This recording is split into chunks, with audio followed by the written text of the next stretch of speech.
Mymensingh medical college হাসপাতালে গতকালকের শেরপুরের ঝিনাইগাতিতে বিএনপি জামাতের সংঘর্ষে যারা আহত হয়েছিলেন এর মধ্যে এখন পর্যন্ত আমরা যতটুকু জানতে পেরেছি 3 জন ময়মনসিংহ মেডিকেল কলেজ হাসপাতালে চিকিৎসা নিচ্ছেন এবং আমি হাসপাতাল কর্তৃপক্ষের সাথে কথা বলেছি। হাসপাতাল কর্তৃপক্ষ যেটি জানিয়েছে যে 3 জন ভর্তি রয়েছে, এর মধ্যে একজনের মাথায় আঘাত রয়েছে, গুরুতর আঘাত, এবং আর বাকি 2 জনের শরীরে বিভিন্ন জায়গায় আঘাতের চিহ্ন রয়েছে এবং তাদের 3 জনের অবস্থায় এখন পর্যন্ত স্থিতিশীল আছে বলে হাসপাতাল কর্তৃপক্ষ আমাদেরকে জানিয়েছেন। এছাড়া যিনি নিহত হয়েছেন শ্রীবর্দী উপজেলা জামাতের সেক্রেটারি রেজাউল করিম, মাওলানা রেজাউল করিমের মরদেহ কিন্তু এখনও ময়মনসিংহ মেডিকেল কলেজ হাসপাতালের যে লাশঘর রয়েছে সেখানে রাখা হয়েছে।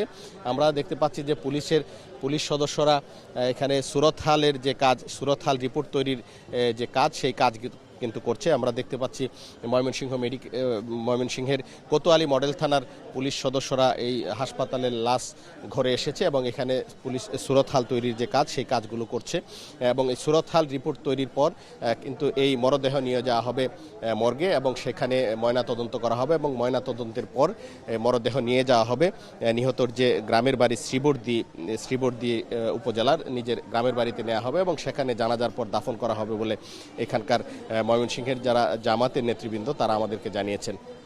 এখানে আমরা খবর পেয়েছি যে লাশঘরে নিহতের স্বজন যারা তারা কিন্তু এসেছেন এই মরদেহ নিয়ে যাওয়ার জন্য। তারা এখানে যে সুরতহাল রিপোর্টের যে কাজ পুলিশ করছে সেটি তারা তদারকি করছেন এবং তারা অপেক্ষা করছেন ময়নাতদন্তের পর সেই মরদেহ নিয়ে যাওয়ার জন্য।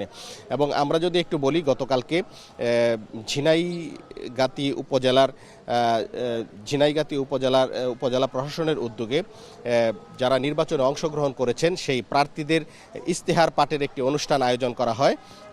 সেই ইস্তেহার পাঠ অনুষ্ঠানের আসনে বসাকে কেন্দ্র করে বিএনপি জামাতের সদস্যদের মধ্যে একটি সংঘর্ষের ঘটনা ঘটে। এই সংঘর্ষের ঘটনায় 60 থেকে 65 জন আহত হয়েছে বলে আমরা জানতে পেরেছি। তো এই ছিল আমার কাছে সর্বশেষ। শেরপুরে জামায়াত বিএনপির সংঘর্ষ নিহত জামায়াত নেতার মরদেহ ময়মনসিংহ মেডিকেলে নেওয়া হয়েছে, ময়নাতদন্তের পর হবে